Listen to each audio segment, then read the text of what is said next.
Hey friends, welcome back to the next video. Now, we have seen in the last video the first time intelligence functions in Power BI in DAX, which was the same period last year function. Now this function is quite helpful to calculate the difference compared to the last year, but maybe it does not give you the result you are looking for. So what I mean by that? So maybe you need something a little more dynamic, more flexible. Meaning maybe you're not interested in comparing sales to the prior year. Maybe you are more interested in the prior quarter or prior month or even the prior day, depending on what kind of level you're interested in, what kind of level you're displaying your data in the visuals. How to do this? Well, with the same period last year function, which we've used here, you can't do it. Because the same period last year function is static in a way that it always looks back 1 year. But 1 month, 1 quarter, 1 day, this is not possible with the same period last year function.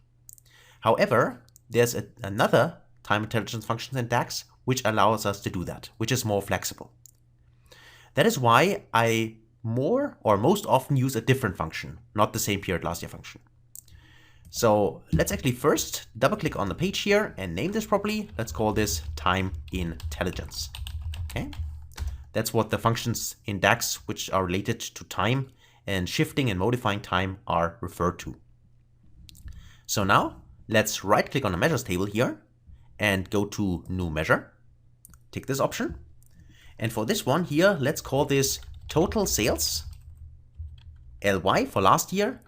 Because I can't name or give the same name to a second measure, I call it total sales last year number 2. So let's say equal. And now again, we use the calculate function.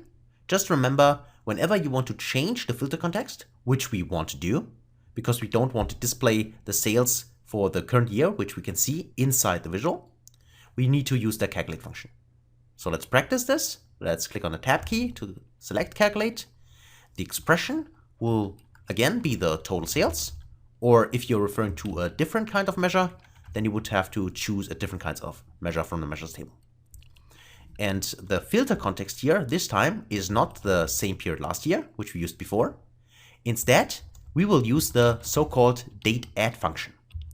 So dateAdd is, as the name implies, it allows us to add or subtract a specific date, time frame. So let's actually click on tab here. And let's see what it tells us. It actually moves the given set of dates by a specific interval. So that sounds kind of similar to the same period last year function, but here it says a specified interval, meaning we have the option to specify the interval. Meaning the dateAdd function needs at first a date column.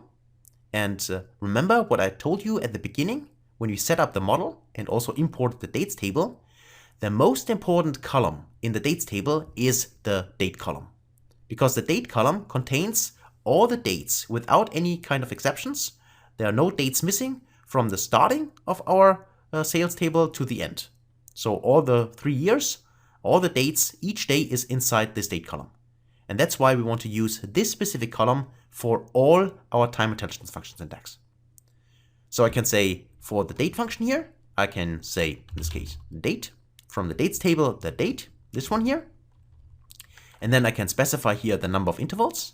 So let's say -1 as an example, because I want to go back 1 time period. And then finally, you specify the interval.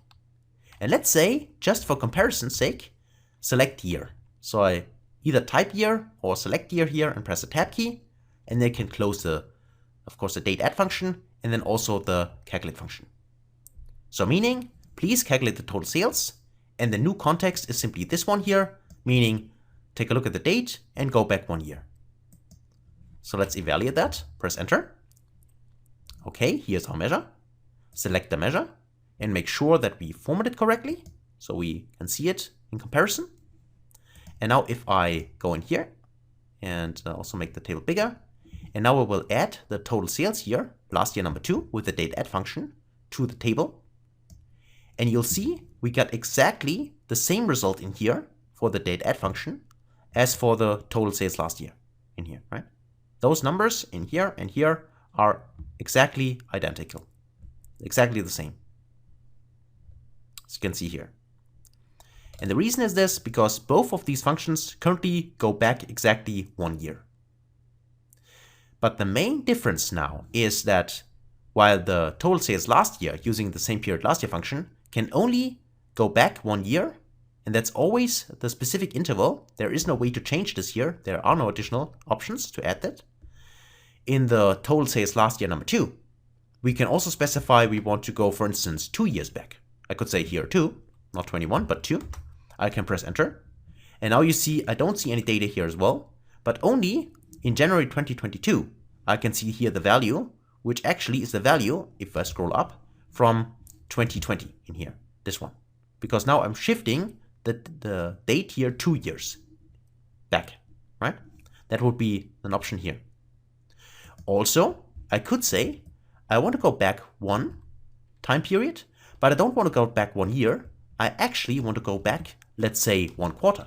So if I type in quarter here, press enter. Now you see the numbers will change again. Let me press enter one more time. And now if I take a closer look, I can see here the 1,024 million exactly shifted 1 quarter. So I can see here in April the data from January. And then here from May, I can see the data from February and so on. So it shifted exactly 3 months back, right?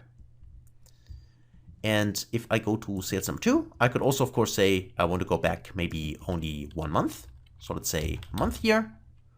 And then I select month. And if I press enter and leave the 1 here, I can simply see that my data now changes or is shifted 1 month in here in the future, right?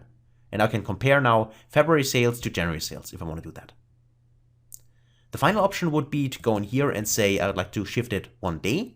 However, in the current context, because we only show year and month, it does not really make sense to shift it by days, right? That's why we stick to the month level, but we have seen how it works for quarters, we have seen how it works for years, and of course, you probably know how to apply it. If you want to switch it, here simply choose day instead of month. But that's the main advantage of the date add function, because here you're not static, you're not limited to always go back 1 year. You have the option really to be flexible and say I want to go back X amount of periods, and then you can specify month, quarter, and so on, up to you, okay? So that's it for your second time intelligence function. Hopefully you understood what we did. Hopefully you tried this out yourself or are trying this out yourself now. And otherwise, thanks a lot for watching and hopefully see you in the next video. Until then, best guys.